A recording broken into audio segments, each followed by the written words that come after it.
Hi friends, இப்போ நம்ம பாக்கியலட்சுமி பார்க்க போகிறோம். பாக்கியலட்சுமியில் நம்ம கோபியை தாத்தா பிடிச்சி கண்ணா பின்னான்னு அடிக்கிறாரு.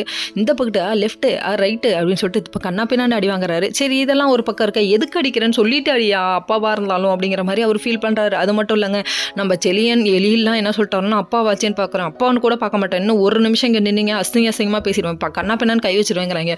டே, இந்தளவுக்கு கோப்படுறீங்களேடா, அப்படி என்னடா நான் பண்ணேன் அப்படின்னு சொல்லி விஷயத்தை கேட்குறாங்க. அது மட்டும் இல்லை, இனியே எல்லா விஷயத்தையும் போட்டு உடச்சோடனே போதும் விடுங்க, எல்லாரும் எக்ஸ்பிளனேஷன் கொடுக்க தேவையில்ல, அவருக்கெல்லாம் புத்தியே இல்லை அப்படின்னு சொல்லிட்டு திட்டி விட்டாங்க. நம்ம பாக்கியா பேசுகிற நிலைமைக்கு என்ன கொண்டு வந்து விட்டாலே அப்படின்னு சொல்லிட்டு ராதிகா மேலே கடும் கோவத்தோடு கிளம்புறாரு. இவர் கிளம்பி போனவர் வீட்டு கதவு நல்லா உடைக்கிற மாதிரி போயிட்டு, இதுக்கு தான் நீ எட்டி பார்த்தியா, எங்கள் அம்மா ஜெயிலுக்கு அனுப்புறதுக்கு உனக்கு என்ன அவ்வளோ பெரிய எண்ணம், இதுக்கு தான் நீ தான் போய் கம்ப்ளைண்ட் கொடுத்தியான்னு கண்ணா பின்னா கோவப்படுறாரு. இவர் கோவப்பட்டோடனே அவங்க மாமியார் வந்து நான் தான் கம்ப்ளைண்ட் கொடுத்தேன்னு வந்து கோலா சொல்லுது. நீ அதுவும் இந்த வீட்டை விட்டு வெளியே போ அப்படின்னு சொல்லிட்டு வாடி போடின்னு சொல்ல, அது அவ்வளோதாங்க. அந்த அளவுக்கு கேவலமாக ட்ரீட் பண்ணிட்டாரு.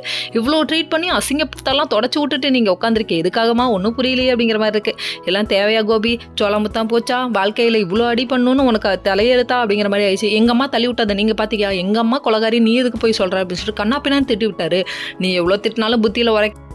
இன்னொரு பக்கம் நம்ம பாக்கியா குடும்பத்தில் உள்ள மொத்த பேரும் சரின்னு சொல்லிட்டு பாட்டியை ஃபாலோ பண்ணி போவோம். ஃபாலோ மீ அப்படின்னு சொல்லிட்டு இவங்க ஒரு பக்கம் காரில் கிளம்பி போயிட்டாங்க. போயிட்டு ஒரு வழியாக ஸ்டேஷனில் நின்றுட்டு எங்கள் அத்தை ஒன்றும் பண்ணல, விட்டுருங்கன்னு சொல்லிட்டு கதறாங்க.